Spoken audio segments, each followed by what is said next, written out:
Hey everyone, and welcome to episode 121 of Count Me In. I am Ace Podcast about all things affecting the accounting and finance world. I'm your host, Adam Larson, and I'm pleased to introduce you to today's featured guest, Ramesh Shettigar. Ramesh is Vice President of Investor Relations and Corporate Treasurer at Gladfelter, a leading global supplier of engineered materials. He joined my co-host Mitch to talk about ESG and its importance across the organization. Keep listening to hear about the finance team's role in ESG, prioritizing ESG over return objectives, and strategies to make ESG truly sustainable.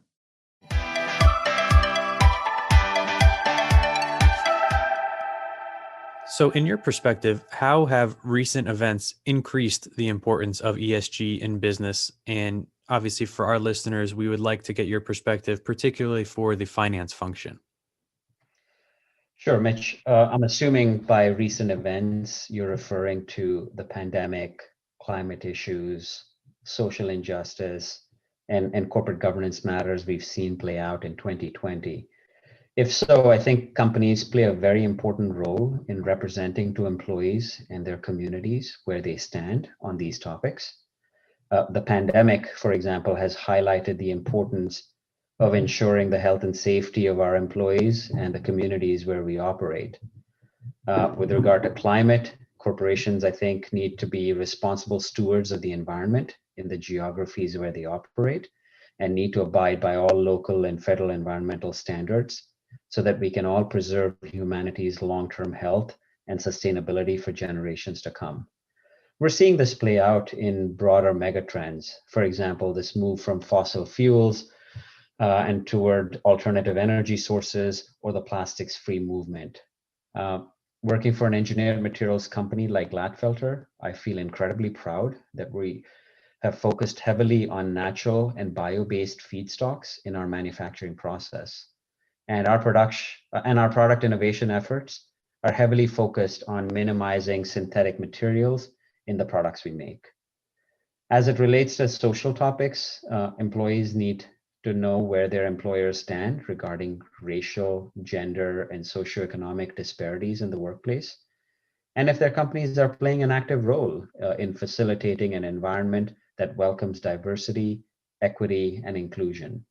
Gladfelter, for example, has made it very clear through an internal message from our CEO that treating people of all backgrounds fairly and consistent with our core values of mutual respect, integrity, and social responsibility is of utmost importance. We've committed to enhancing compliance training that focuses on diversity and eliminating unconscious biases. Also, a meaningful portion of corporate giving will go towards causes that address social inequities and racial injustice. From a governance standpoint, I think ensuring that there is adequate board diversity in terms of experience, gender, and race is very important for investors seeking reassurance that company leadership exemplifies and values diversity.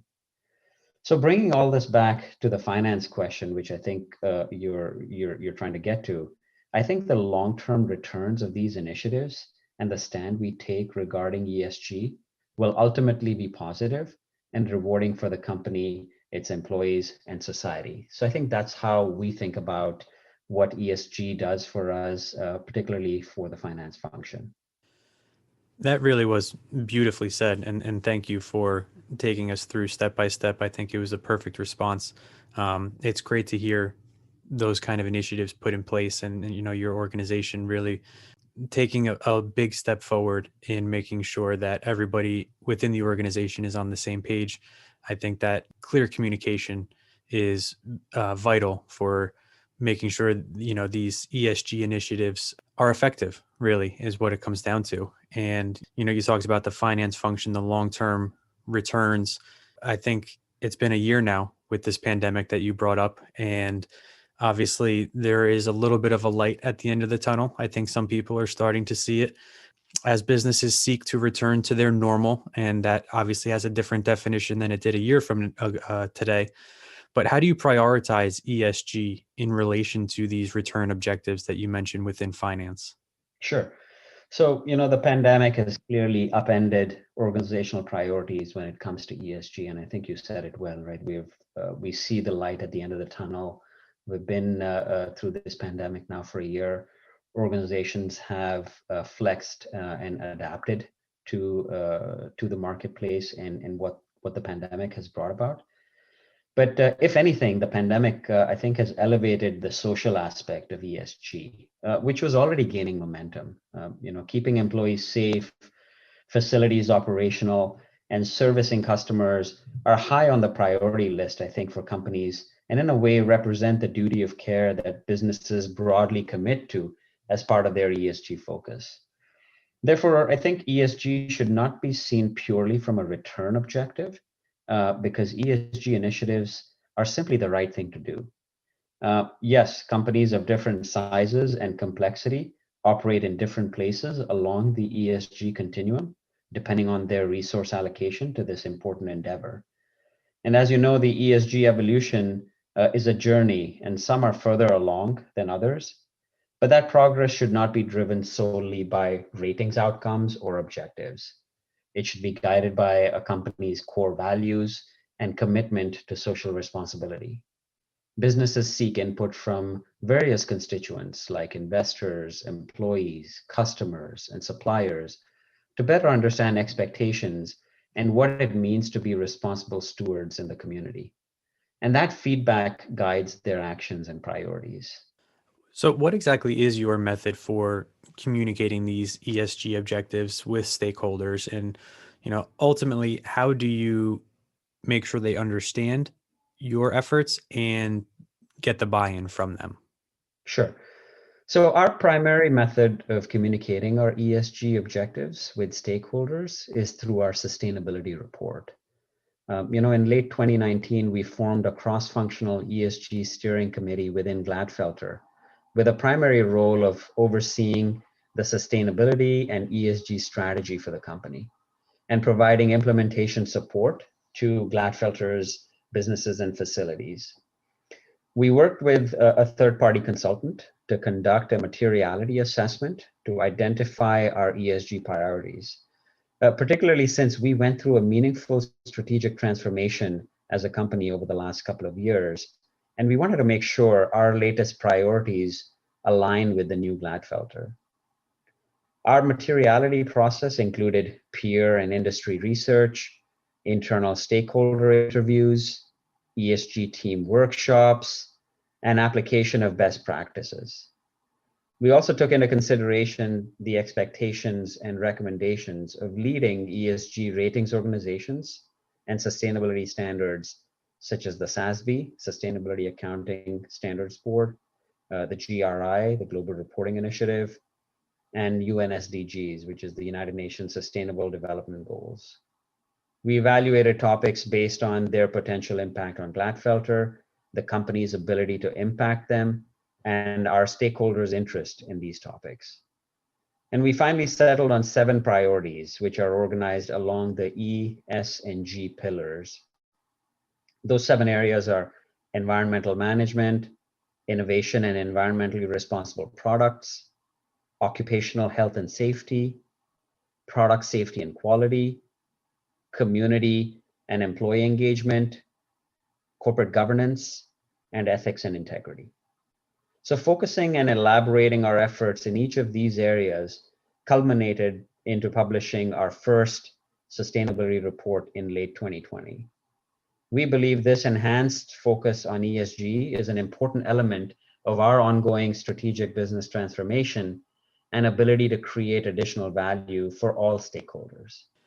It's really impressive. I think first and foremost, proper planning and outlining these initiatives certainly positioned you for success. And then, as you said, effectively communicating this to everybody involved, all stakeholders, certainly, I'm sure, helps them truly understand the background and what their role is and what the organization's position is. So once the ball kind of gets rolling here and you have this successful plan rolled out, where can you most quickly see the results? And, how is the buy-in really, the rewards from the buy-in really seen? Yeah. So Mitch, we've all heard the saying that you can't measure what you can't manage what you don't measure, right? And we recognize that as we evolve in our ESG journey.